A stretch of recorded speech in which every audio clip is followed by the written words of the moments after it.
o nosso primeiro assunto é o que tem mais movimentado o debate legislativo nas últimas semanas, a reforma política. Vamos falar sobre a expectativa de votações dessa semana com a repórter Dini Moraes, que acompanha os trabalhos no plenário Ulisses Guimarães, está aqui com a gente.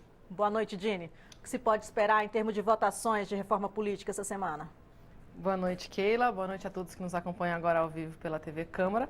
A ideia, Keila, é votar essa semana finalmente, né? Como você mesmo falou há pouco, este é o grande assunto desde o retorno, né, dos deputados, assim que se fez o recesso no meio do ano, né, e se votou a denúncia contra o presidente Michel Temer. Depois de encerrada essa etapa, a reforma política foi o que mais mobilizou os deputados em torno de uma negociação, em torno de um consenso para se mudar essas regras no sistema político-eleitoral brasileiro. E agora, no plenário, a gente tem duas propostas principais, que é para a gente fazer, vamos fazer um resumão, né, de como é que está a situação agora, porque tanto se fala de reforma política, mas o que é a reforma política, na verdade? Ela é um pacote de mudanças no atual sistema político-eleitoral que a gente tem.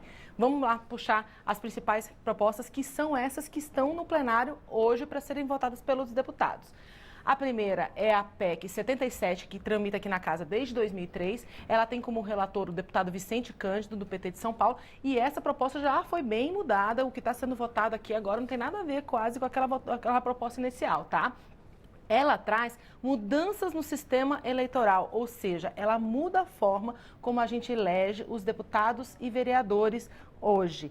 Hoje a gente tem um sistema, que é um sistema proporcional, e ela propõe um distrital misto a partir de 2020 e 2022. Também tem uma regra de transição aí, esses modelos todos estão dando muita polêmica, e essa vai ser uma das principais discussões que a gente vai ver no plenário essa semana.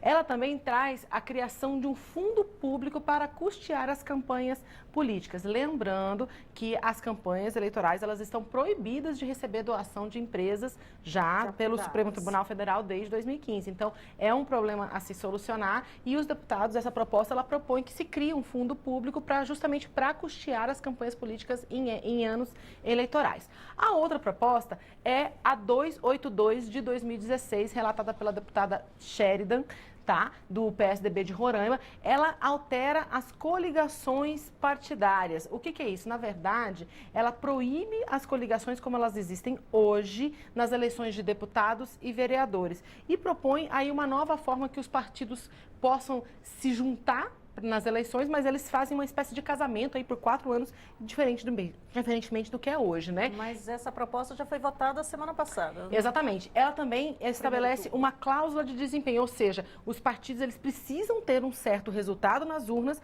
para poder ter acesso ao dinheiro público, dinheiro, por exemplo, como fundo partidário, e também ter acesso ao tempo de televisão e de rádio, de propaganda. Assim como você falou, Keila, é isso mesmo, ela foi votada na semana passada. O texto principal dessa PEC 282, a que trata de coligações e de cláusulas de desempenho, ela foi feita uma votação na semana passada, o texto base dela foi aprovado. O que falta votar agora? A votação não terminou não, viu? Falta ainda votar os chamados destaques. O que são os destaques? São os pedidos que os partidos fazem de modificação neste texto principal e que, de fato, podem mudar aí o conteúdo do texto. Também tudo isso no primeiro turno, né? Ela precisa passar por mais etapas aqui na Câmara e seguir adiante ao Senado. Bem lembrado, Keila. Por quê? Porque é uma proposta de emenda à Constituição. Essas duas propostas são propostas que mudam a Constituição. Para mudar a Constituição, elas precisam passar por 2 votações no plenário da Câmara e 2 votações no plenário do Senado, sendo que em todas as votações precisam do apoio de pelo menos 3 em cada 5 parlamentares. E aqui na Câmara são pelo menos 308 votos. Na semana passada se conseguiu esse número, só que ainda precisa terminar de votar, né? Como eu falei, com os chamados destaques. Esses assuntos, a reforma política, é muito polêmica, o impasse é muito grande, porque para se chegar nesses 308 votos, é preciso muita negociação entre os deputados e um certo acordo, certo? Vamos ver o que as lideranças estão falando, Keila? Vamos lá. A gente volta à discussão e votação da PEC 77, o sistema eleitoral, o financiamento de campanha, que é o relator, o deputado Vicente Cândido. Se nós conseguirmos aprovar em primeiro turno a PEC 77, nós votaremos com quebra de interstício o segundo turno. Se nós não aprovarmos, nós voltaremos para a PEC 282, para votar os destaques e votar o seu segundo turno e remetê-lo ao Senado. O parecer da deputada Sheridan amplamente debatido, não só na comissão, mas no plenário, demonstrou que nós podemos encontrar pontos convergentes aqui na Câmara Federal. E eu acho que foi um dos poucos projetos em que houve uma convergência quase que total, eu diria. Apenas acho que 1 ou 2 partidos que não aceitaram o acordo. Há um acordo mesmo de quase todos os partidos, nós não participamos dele, em torno de cláusula de barreira, que foi de fato mitigada, mas alguns partidos ideológicos como PSTU, PCB, PCO, o Raiz ainda em formação, estão muito ameaçados. Por isso votamos contra. E também aquela fim da coligação nas proporcionais, que por ser muito boa não querem aplicar de imediato. Nós vamos fazer esse debate, temos um destaque a esse respeito. Eu creio que isso deve se consolidar. São posições muito distintas e a votação não está folgada, não está garantida. A legislação vigente precisa ser derrubada com uma PEC que institua, por exemplo, o distritão ou o financiamento empresarial derrubando fundo público. Então eu acredito que nós vamos ter debates acalorados e uma votação muito apertada. Pois é, Dini, o deputado Afonso acabou de falar em tempo, em apertada do tempo. O tempo está acabando, né? Tá. Por quê? Porque para se valer nas eleições do ano que vem, a lei já estabelece o seguinte, que as regras eleitorais elas precisam estar valendo pelo menos um ano antes. Isso dá um prazo de 7 de outubro, ou seja, todas essas mudanças que estão se falando aqui de se fazer nas regras eleitorais, elas precisam virar lei até dia 7 de outubro desse ano. Por isso que eles estão correndo, porque como a gente falou anteriormente, precisa passar por 2 votações no plenário da Câmara, mais 2 votações no plenário do Senado e com quórum alto, né? Então é muita negociação e votações difíceis em menos de um mês, né? Então realmente os deputados e senadores vão ter que correr aí contra o tempo, Keila. Só para a gente resumir também, eu não sei se ficou muito claro, eu acho que deve ter ficado, mas só para a gente dar uma resumida. Os deputados pretendem colocar em votação, primeiro, a proposta que trata do sistema eleitoral, ou seja, da forma que a gente elege deputados e vereadores, e aquela que cria o fundo público, ou seja, primeiro essa proposta de emenda à Constituição, para depois voltar naquela que trata de coligações.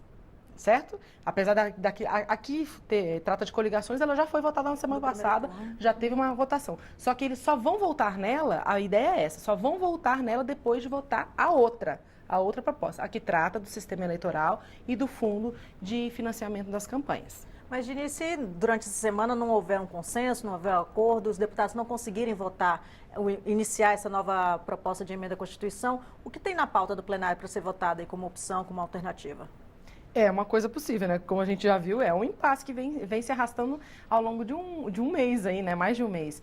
Enfim, se não for votado nada, o plenário da Câmara tem à disposição 2 medidas provisórias para serem votadas. Uma delas trata do refis, né? Que a gente chama de refis, que é a renegociação de dívidas de empresas e de pessoas essas dívidas que as empresas e as pessoas têm junto ao governo federal, dando desconto e um parcelamento.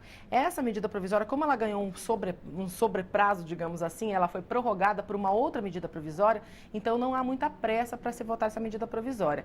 Tem também uma outra medida provisória que chegou ao plenário da Câmara, que trata do termo de compromisso e acordo de leniências junto ao Banco Central e à Comissão de Valores Mobiliários.